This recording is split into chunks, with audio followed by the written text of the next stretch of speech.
Assalamualaikum warahmatullahi wabarakatuh. Kami dari SMA Negeri 1 Batu Ampar, Kabupaten Kuburaya, Kalimantan Barat. Saya Aryadi Putra. Saya Anis Syafrul. Saya Dewi Septia. Dan saya Cici Nadira.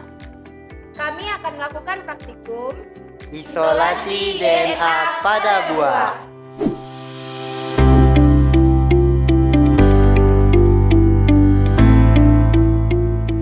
Baiklah teman-teman, kita memasuki bahan-bahannya, yaitu yang pertama alkohol 90%, aquades, garam, deterjen bubuk, serta deterjen cair.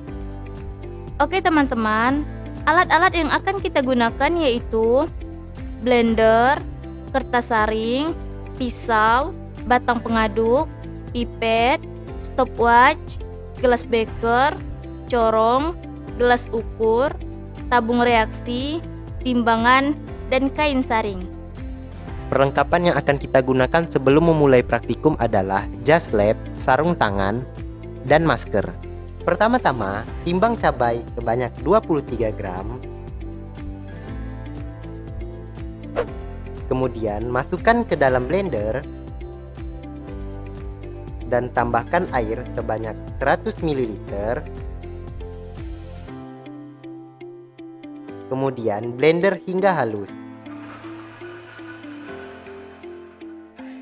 Setelah di blender, saringlah cabai menggunakan kain saring. Lakukan hal ini sebanyak 2 kali.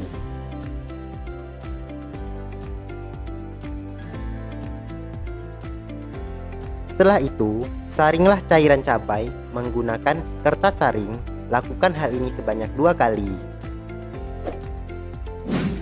Selanjutnya, kita akan mengambil sampel yang kedua, yaitu buah jeruk. Pertama-tama, kita potong buah jeruk menjadi 2 bagian. Kupaslah buah jeruk tersebut. Dan timbanglah seberat 100 gram. Selanjutnya, masukkan buah jeruk ke dalam blender. Tambahkanlah air sebanyak 100 ml. Blenderlah buah jeruk hingga halus.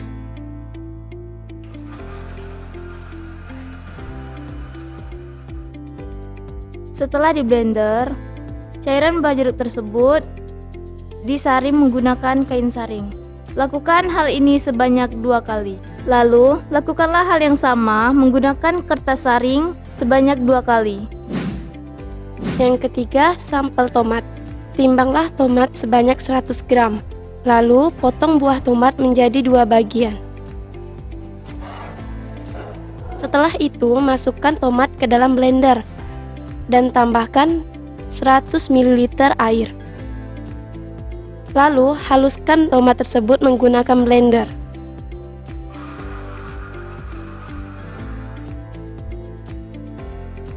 Setelah tomat di blender, saringlah cairan tomat menggunakan kain saring. Lakukan hal ini sebanyak 2 kali.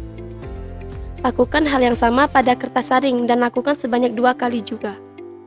Selanjutnya, kita akan mengambil sampel buah semangka. Potonglah buah semangka menjadi 3 bagian, lalu kita ambil isinya. Kita timbang seberat 100 gram, lalu masukkan buah semangka ke dalam blender.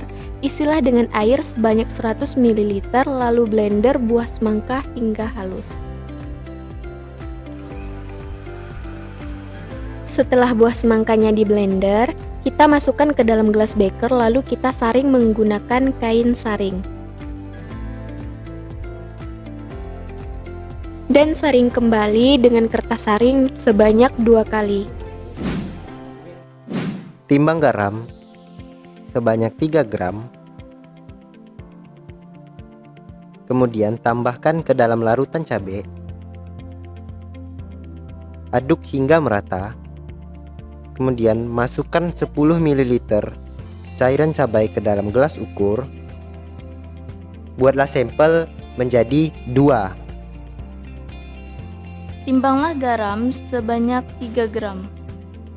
Lalu, tuangkan ke dalam cairan jeruk tersebut. Lalu, tuangkan cairan jeruk ke dalam tabung reaksi sebanyak 10 ml. Lakukan dengan hal yang sama ke dalam tabung reaksi yang kedua. Lakukan hal yang sama pada sampel tomat. Buatlah sebanyak 2 sampel. Lakukanlah hal yang sama juga kepada buah semangka.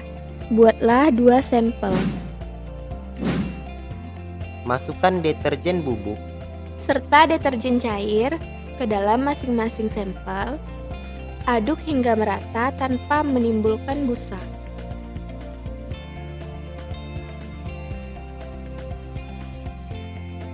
Kemudian ambil alkohol dingin 90%. Masukkan alkohol sebanyak 10 tetes menggunakan pipet. Lalu lihatlah reaksi yang terjadi.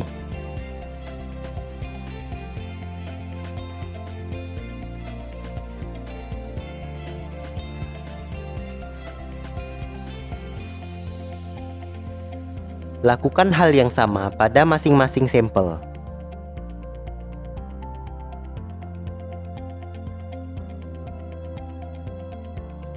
Ada beberapa sampel yang tidak memunculkan DNA dikarenakan konsentrasi Aquades yang terlalu banyak.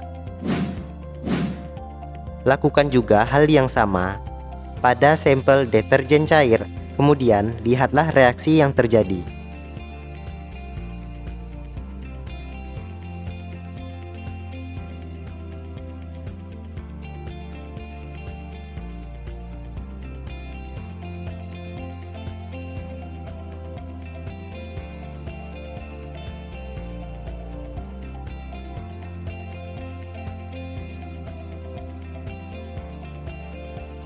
Dari hasil yang kita amati, inilah reaksi dari isolasi DNA. Dapat kita lihat DNA tersebut berbentuk seperti lapisan kecil seperti kapas.